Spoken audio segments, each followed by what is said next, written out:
I guess reliving that night and putting my experiences on paper will help me get over the trauma. A few years ago, I was in a motorcycle wreck.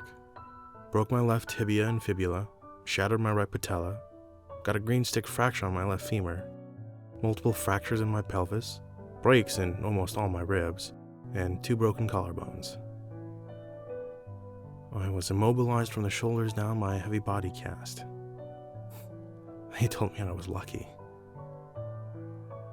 My wife, Violet, was supportive and nurturing. She never once complained about having to care for me. She cooked all my meals, kept me company, and emptied my bedpan without even grimacing. About 2 weeks into my convalescence, Jenna called us, bawling, because her college roommate had died. Vi had to leave immediately and be there for her. Vi's sister, Kathy, was going to take care of me.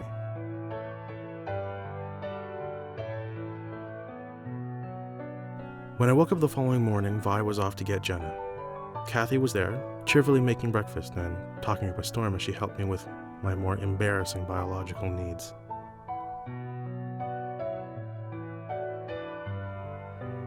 Like her sister, she never made me feel ashamed. She left around 11 that night and told me she'd be back at dawn.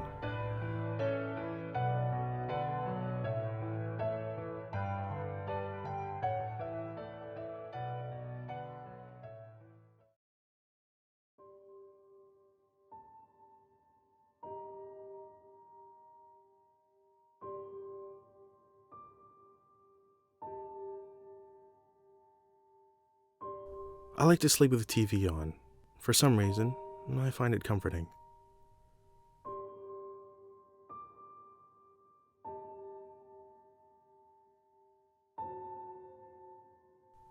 I drifted off while the game was finishing and only woke up when I felt something thud against the cast on my chest.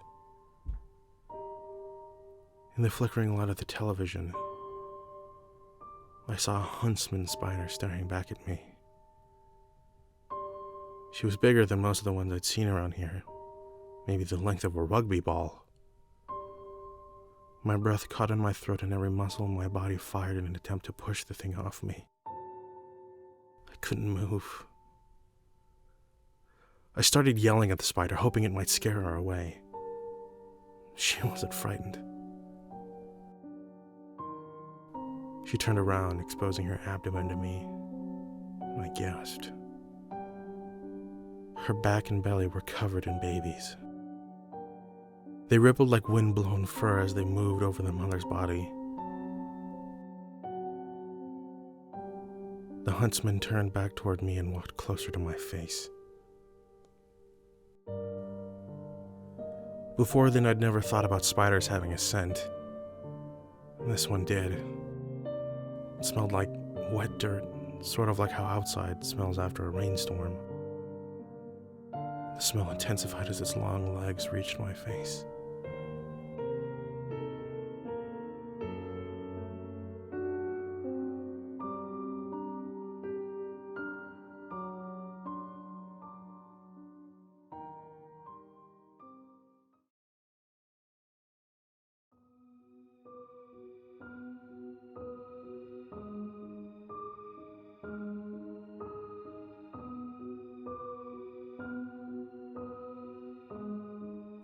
I squeezed my mouth and eyes shut.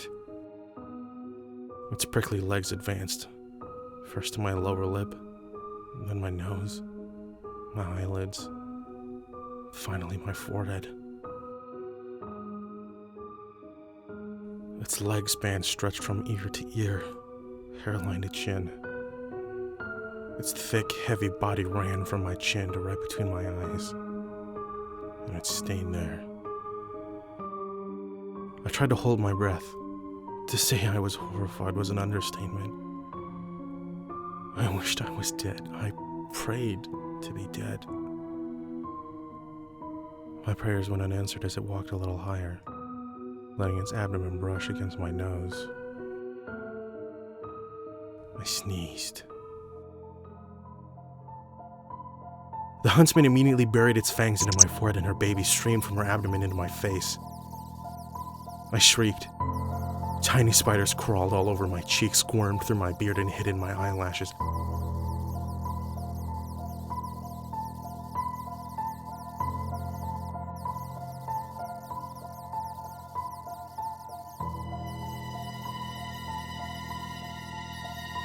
The mother moved onto the pillow by my right ear and bit into my cheek. It felt like a wasp sting. Then she ran over my shoulder and pushed herself into the tiny opening of the cast in my armpit. At this point, I was screaming uncontrollably. A sea of baby arachnids explored my nostrils' hair and were starting to find my ears. I felt a tendon or a ligament or something snap as I thrashed, sending white-hot pain through my neck. Trying to move my head after that was excruciating. As the babies dispersed throughout my face and head, the mother explored under the cast. To this day, I have no idea how she compressed herself to fit underneath the thing. She wandered over my chest to my stomach and down to my groin. She exited the cast by the hole nearby, only to move back inside by my legs. She stopped at the underside of my knee, and that's where she stayed.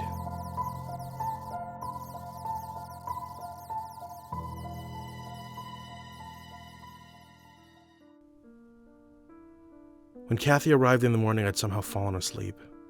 I guess the exhaustion brought on by the horror I'd experienced forced my body to shut down, even though my mind was still soaked in terror.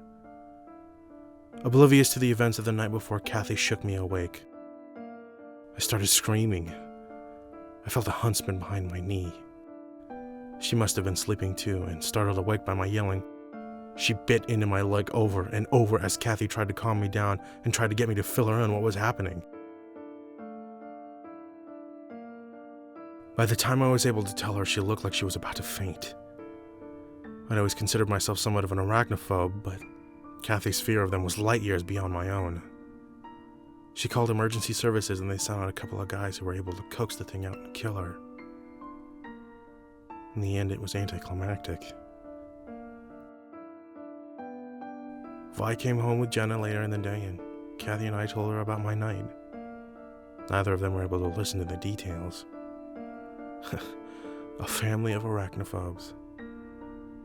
Time went by and my broken bones knitted together and healed.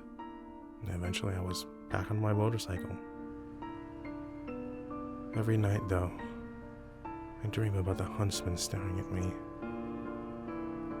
You'll feel her yelling streaming across my face and up my nose, around the gaps of my teeth. Whenever there's a quiet moment, I hear them scratching at my eardrums. And I'd swear that every time I'm cleaning my ears,